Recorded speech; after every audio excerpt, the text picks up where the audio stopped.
Welcome, Motenta people. Some people are in a career that gives them money.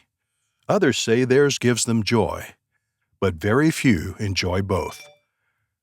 One lady who I believe is getting joy and money in her career is beautiful Ann-Margret. Even in her 80s, she has no plans of retiring from the entertainment industry. Feared by men and hated by women, the Swedish-American star is an achiever, glamour personified, and one of those that amazed legendary Elvis Presley. Ann-Margret, feared by men and hated by women. Make sure to watch the video until the end and leave your thoughts in the comments. If you're new here, join our wonderful community by subscribing to the Motenta's channel. For some years, I have been out of the state doing a project. My eyes are off the entertainment scene, but not from the likes of stunning Ann-Margret. I thought I should talk about this great diva because I heard that she's still acting and releasing songs. I'll say that again.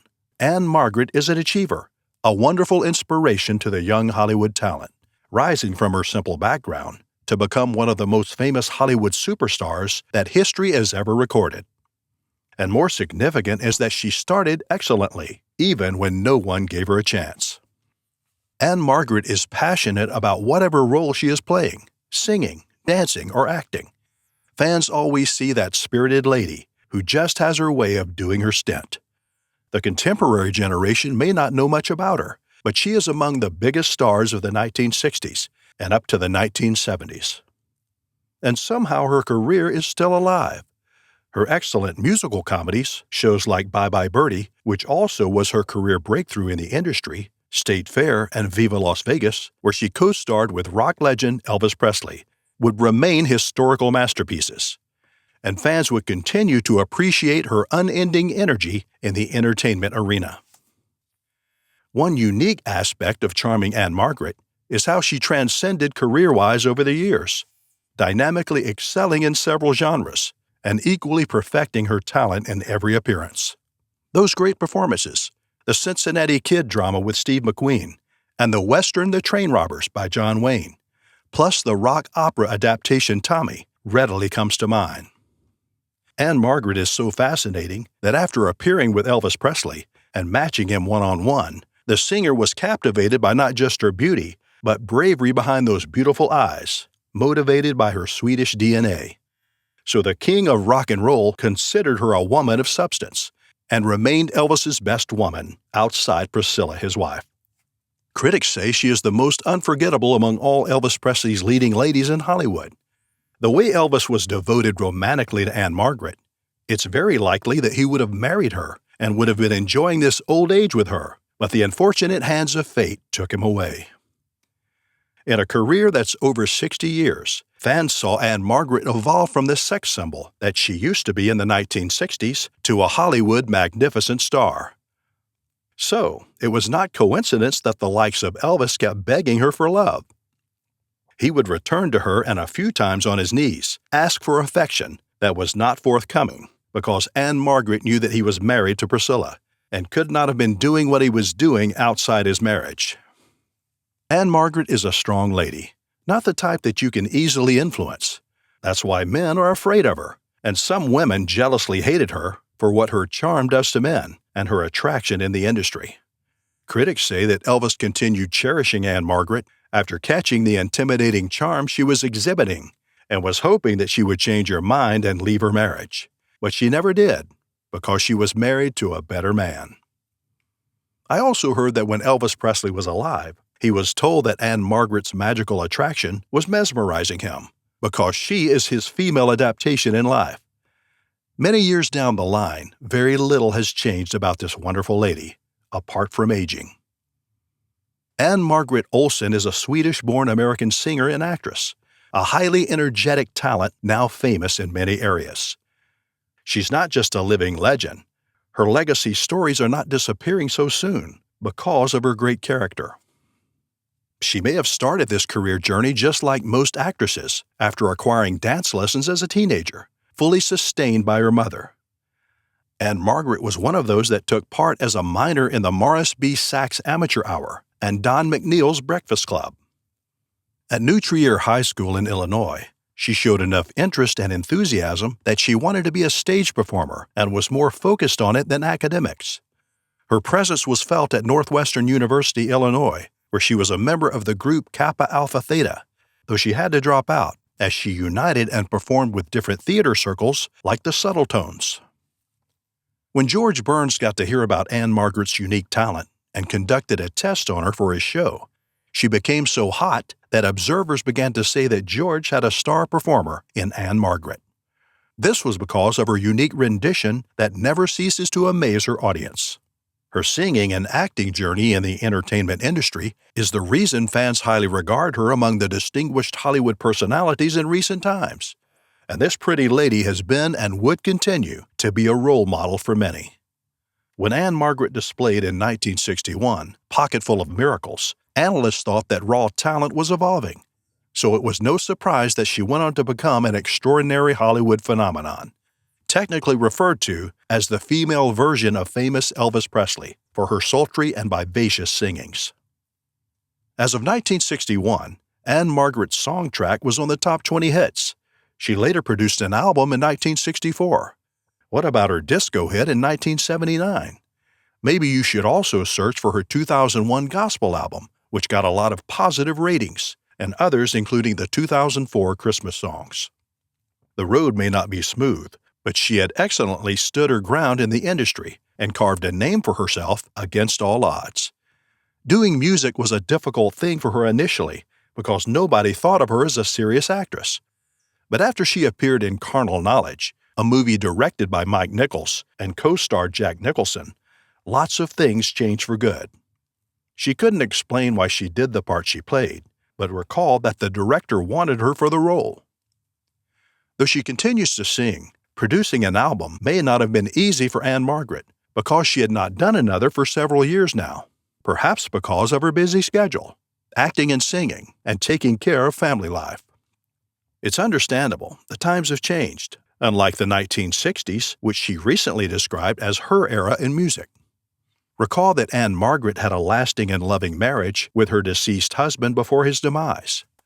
After marrying actor Roger Smith in 1967, the duo remained together in a blissful union until 2017, when Roger answered his call to glory.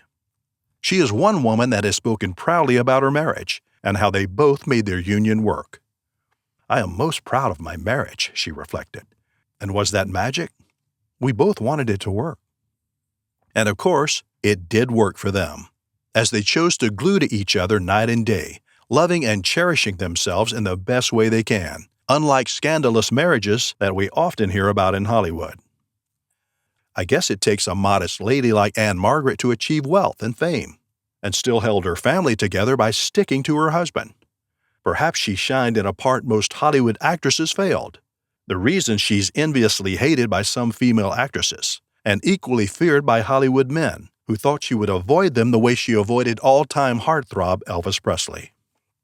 Although her marriage with Smith didn't have a biological child, Ann-Margret was no less a mother, because she gently and perfectly raised Smith's 3 kids from his former relationship and helped the kids that are now her stepchildren become who they are today. The touching thing about it is that she met the children when they were just 3, 6, and 7 years old, but 2 of them are today qualified doctors. Interestingly, Ann-Margret said that she had earlier thought about retiring back in the 70s, but soon realized that the joy of entertaining humanity was more rewarding than resting her energy in something else. It was not just the thought because she had to embark on what she said was a farewell tour for 3 weeks in 1971, but she kept it a secret to herself. Probably because she was fighting an internal battle on whether or not to go public with her idea, a clear case of the spirit is willing, but the body is weak. And so, for about a year after retiring in her mind from the industry, something ministered to her that retirement is not due yet, as she finds herself thinking, "I don't think I want to be retired. I'd like to go on stage again." Even now in her 80s, Ann has her voice on record, and as fragile as this great lady is at the moment, her spirit remained alive and willing to do more. She just wants to go with the flow. At her age, enough relaxation seemed to be her best option, and that's why she's spending her spare time in relaxation with friends. Being with her friends is relaxing for Ann-Margret because it kind of gets her energy up. It's still a miracle that she has managed to keep her energy going after several years of service. Is it true that she has a lot of energy in her reserve?